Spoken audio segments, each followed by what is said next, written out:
Assalamualaikum warahmatullahi wabarakatuh. Alhamdulillahirabbil alamin. Kita telah bertemu pada pertemuan kali ini, yaitu mengenai interaksi sosial tentunya. Nah, sebelum kita memulai, alangkah baiknya teman-teman untuk mempersiapkan alat tulis ataupun media lainnya untuk menyimak pembelajaran pada kali ini. Silahkan. Oke, baik anak-anak, sebelum kita memulai pelajaran pada hari ini, alangkah baiknya untuk anak-anak sekalian, teman-teman sekalian menyiapkan alat tulis yang akan digunakan pada pertemuan kali ini. Nah, dan tidak lupa untuk mengingatkan teman-teman semua, anak-anak semua untuk mengisi kehadiran di kolom komentar pada aplikasi Google Classroom yang kita gunakan. Silakan. Baik, setelah kita mengisi kolom komentar dengan mengisi kehadiran, lanjut untuk membaca doa terlebih dahulu sebelum melaksanakan pembelajaran pada kali ini. Doa dimulai. Doa selesai. Nah, materi interaksi sosial. Apakah kalian tahu tentang pelajaran atau tentang materi interaksi sosial? Nah, jadi tujuan pembelajaran pada kali ini, siswa dapat mengetahui pengertian interaksi sosial, ciri-ciri interaksi sosial, dan syarat terjadinya interaksi sosial. Nah, baik, untuk itu kita langsung saja ya dalam pembahasan kali ini. Silakan disimak videonya. Baik, interaksi sosial adalah hubungan antara manusia dengan manusia yang bersifat dinamis. Artinya, interaksi sosial ini akan berlangsung seumur hidup selama manusia masih membutuhkan dan masih tinggal bersama masyarakat. Kenapa? Karena interaksi sosial memenuhi kebutuhan. Di sini saya akan membahas tentang apa sih yang dimaksud dengan interaksi sosial itu.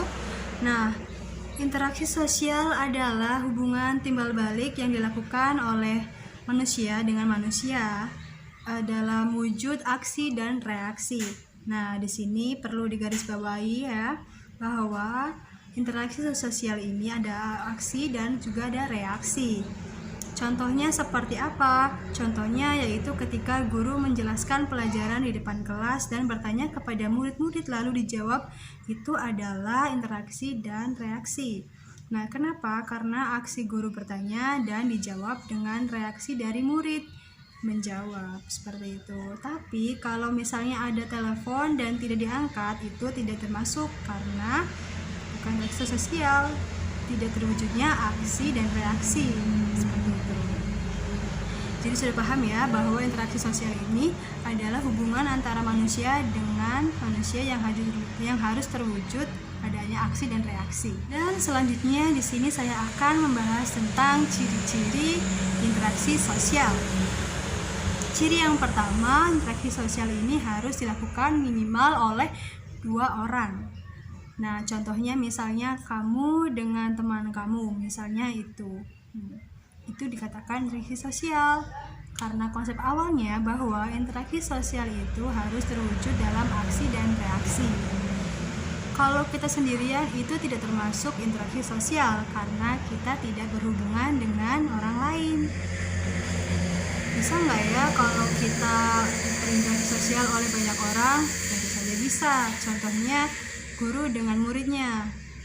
Itu adalah interaksi antara individu dengan kelompok. Individunya adalah gurunya dan kelompok adalah murid-murid di kelas, seperti itu. Bisa juga antara kelompok dengan kelompok yang lain, yaitu misalnya pertandingan futsal atau sepak bola antara kelas 7A dan kelas 7B. Itu termasuk ke dalam interaksi kelompok dengan kelompok, seperti itu. Selanjutnya ada ciri-ciri yang kedua, yaitu memiliki simbol. Nah, simbol itu seperti apa? Simbol itu adalah hal-hal yang perlu dimengerti oleh kita dan oleh lawan bicara kita. Contohnya seperti bahasa. Nah, adik-adik harus tahu bahasa adalah simbol utama dari interaksi sosial. Gimana dengan bahasa yang sama kita bisa mengerti apa yang orang lain katakan. Contohnya ketika kita berbicara dengan teman, ketika dengan orang tua, guru, menggunakan bahasa Indonesia, interaksi kita akan lebih mudah, seperti itu. Tapi kalau kita lagi di luar ataupun kita tidak memahami orang lain yaitu orang asing, kita tidak mengerti, tidak akan bisa melakukan interaksi dengan baik karena bahasanya berbeda. Seperti itu. Bahasa atau simbolnya itu tidak saling sama. Maka proses interaksinya akan terganggu. Selanjutnya ada dimensi waktu. Nah, apa itu dimensi waktu? Ada yang tahu? Nah, dimensi waktu itu bisa dilakukan, interaksinya bisa dilakukan antara hari ini, besok, kemarin, ataupun nanti, seperti itu.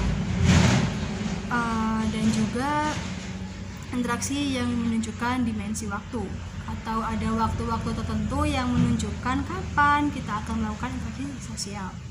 Adik-adik, ciri-ciri yang terakhir itu pasti memiliki tujuan. Nah, ingat tidak, setiap kali kita berinteraksi dengan orang lain pasti ada tujuan yang ingin dicapai. Contohnya seperti guru yang menjelaskan pelajaran di depan kelas, di depan murid-murid, itu adalah sebuah interaksi untuk bertujuan agar pelajaran bisa diterima dengan baik oleh murid-murid. Misalnya interaksi antara kamu dengan teman bertujuan untuk menjaga persahabatan, menjaga silaturahmi, atau sekedar bertukar cerita, seperti itu. Dan diingat-ingat ya bahwa interaksi sosial itu hanya bisa dilakukan jika ada minimal 2 orang. Kalau sendiri tidak bisa melakukan interaksi sosial. Dan harus dilakukan dengan simbol-simbol yang saling dimengerti, memiliki waktu, serta bertujuan. Syarat-syaratnya itu ada 2, yaitu kontak sosial dan komunikasi. Apa itu kontak sosial? Kontak sosial adalah cara bagaimana masyarakat melakukan suatu interaksi. Nah, kontak sosial juga dibagi menjadi 2, ada primer dan ada sekunder. Nah, yang primer itu bagaimana? Primer itu tatap muka atau tatap langsung, tatap muka ataupun berbicara langsung. Nah, yang kedua ada sekunder. Di situ memiliki suatu bantuan media, misalkan handphone atau apa sebagainya. Nah, yang syarat yang kedua ada komunikasi. Apa itu komunikasi? Komunikasi itu adalah cara untuk menyampaikan pesan kepada orang lain atau masyarakat. Nah, komunikasi ini kemudian dibagi menjadi 2 nih. Ada yang verbal dan non-verbal. Kalau verbal itu berarti diucapkan menggunakan bahasa, contohnya kita berbicara atau kita menulis. Tetapi kalau yang non-verbal itu adalah interaksi yang kita lakukan menggunakan isyarat, baik isyarat mata ataupun tangan, seperti itu. Jadi di sini hubungan antara atau hubungan timbal balik misalnya nilai dan norma, semisal itu kan ada di dalam masyarakat atau di dalam model sosial.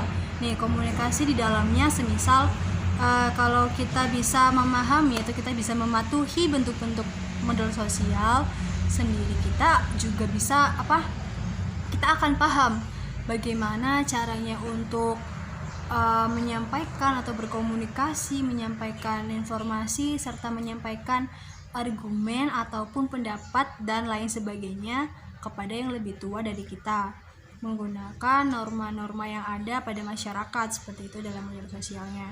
Dan juga yang kedua juga misalnya ada kepercayaan, adanya suatu kepercayaan antara kita dengan orang lain, serta kepercayaan kita terhadap apapun di dalam suatu misal nilai ataupun norma yang ada di masyarakat tersendiri, seperti itu.